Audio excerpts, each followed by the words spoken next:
Buenas tardes a todos, ¿cómo andan? Hoy quería hablarles del mercado del petróleo, de lo que ocurrió esta semana, contarles un poco más así entienden, sobre todo para aquellos accionistas del sector de combustibles, ya sean acciones locales de YPF o CDRs de Petrobras, Vista Oil, Exxon, entre otros. Primero que nada quiero explicarles lo que pasó cuando comenzó la pandemia. Es cuestión de estudiar la oferta y la demanda. La oferta está compuesta principalmente por los miembros de la OPEP, son los países con mayor producción de petróleo, y también se suman otro tipo de países que no pertenecen a la OPEP, pero también producen petróleo.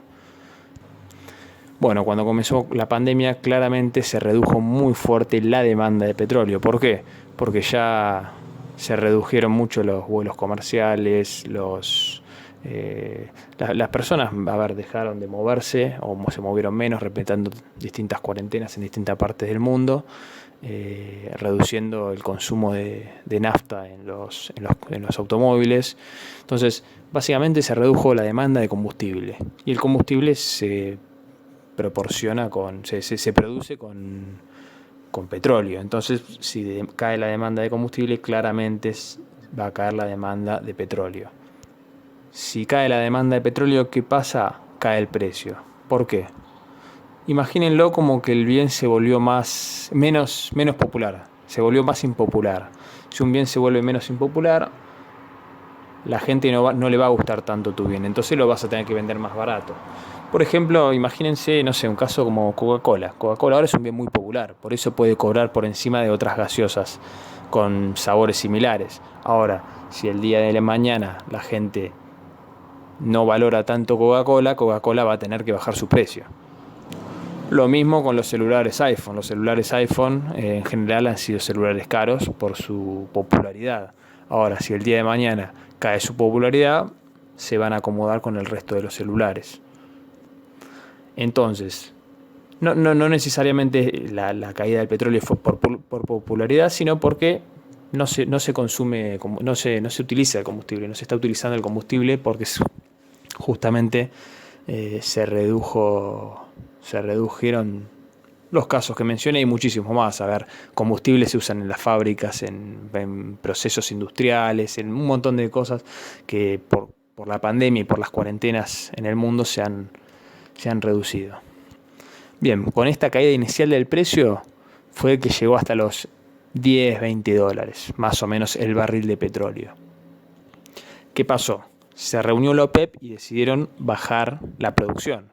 Si vos bajás la oferta, pasa lo contrario, aumentás el precio. ¿Cómo podemos ver esto?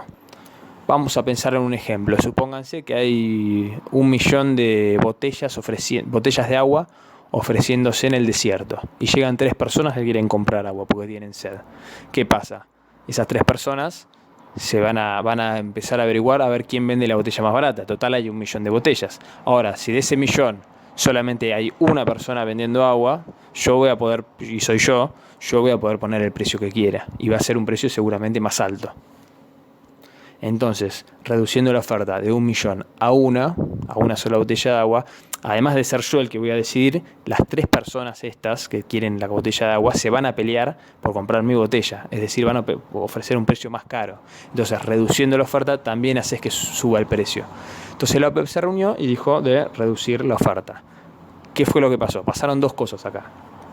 La primera, la reducción de la oferta fue en torno a los 10.000 millones, perdón, 1.000 millones no, 10 millones, reducieron en 10 millones la oferta diaria de barriles de petróleo.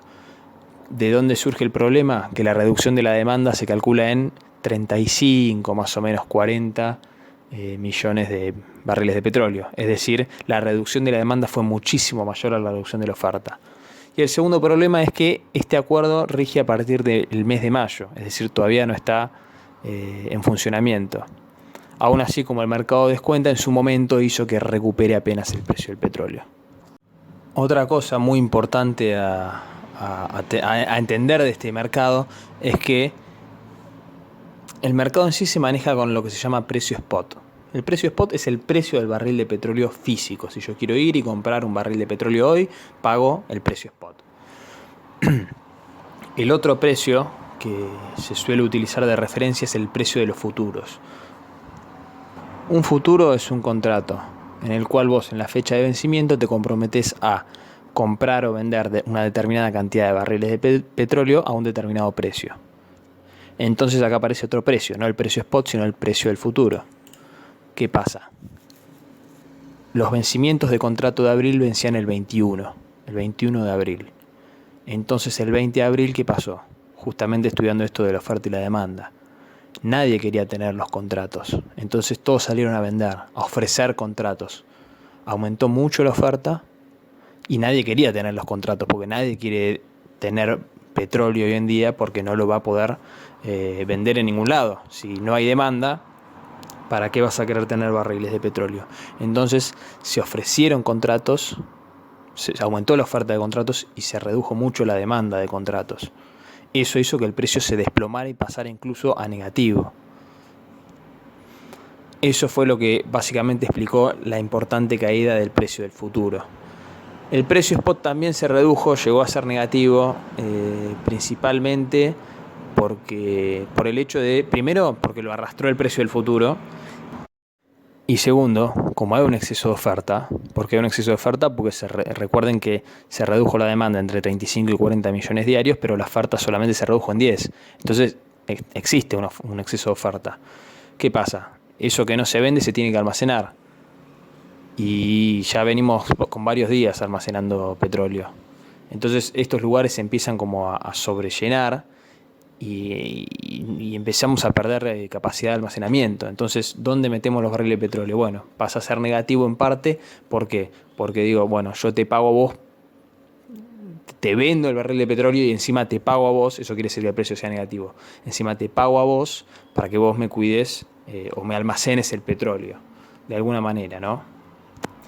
Pero pasado el 21 de abril se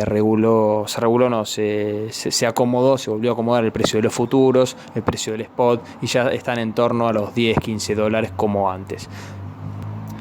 ¿Cómo puedo argumentar esta hipótesis? Bueno, antes del golpe del 20 de abril, de la caída del futuro, el precio de ese contrato estaba en torno a los 10, 11 dólares.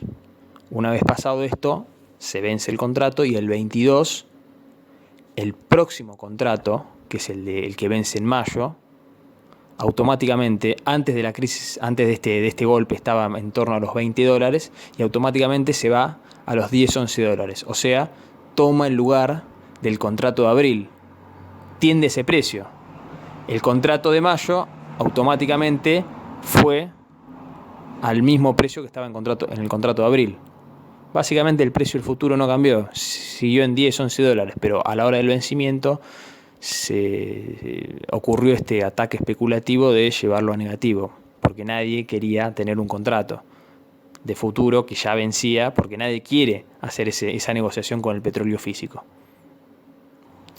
Otro tema interesante a tener en cuenta es que hay distintos precios del petróleo, no en cuanto a spot y futuro, sino en cuanto a países. Tenemos el petróleo inglés, el petróleo americano, el petróleo, canadiense, hay un montón de petróleos. El que cayó fue el petróleo americano, el petróleo de Estados Unidos. ¿Por qué? Porque es el petróleo, porque la producción de petróleo en Estados Unidos se da mediante un mecanismo que se llama fracking. Es un mecanismo muy caro de extracción de petróleo. Entonces, es la empresa, por así decirlo, esta forma de producción es la que más afectada se ve por la caída del precio.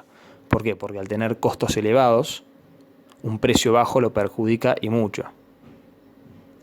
haciendo que la pérdida sea mayor.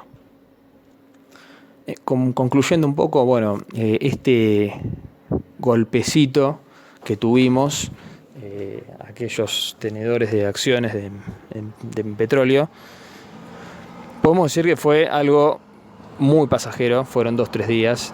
No vamos a negar que hay una crisis importante en el sector petrolero por el hecho de que bajó la demanda, pero esto del precio negativo fue algo que duró 2 días. y fue totalmente especulativo y totalmente, a ver, por el vencimiento, algo más, fue algo más técnico. Vencía un contrato, nadie quería el contrato, bajó el precio y punto. Ahora se regularizó la situación y seguimos en el mismo caso que hace una semana atrás. El precio en torno a los 10-11 dólares, esperando a que la OPEP tome mayores medidas en reducción de la oferta. Y quizás en estos días, cuando se oficialice la reducción de la oferta en 10 millones de barriles por día, como habían acordado, quizás ahí podamos empezar a ver una pequeña suba en el precio del petróleo y así lograr que nuestras acciones o CDRs suban un poquito más. Como conclusión, entonces, yo creo que invertir en el sector petrolero no es mala idea. ¿Por qué? Porque está barato ahora, las acciones y CDRs están baratos, están bajos. Y ustedes me dirán, bueno, el turismo también está barato, está bajo. La diferencia que existe con el turismo es que las empresas de turismo suelen ser más débiles. Primero, a ver, 2 puntos. Suelen ser más débiles que una empresa petrolera. La empresa petrolera tiene más espalda para cargar pérdidas que una empresa de turismo, en general. Y segundo punto y muy importante, el turismo probablemente tenga para rato.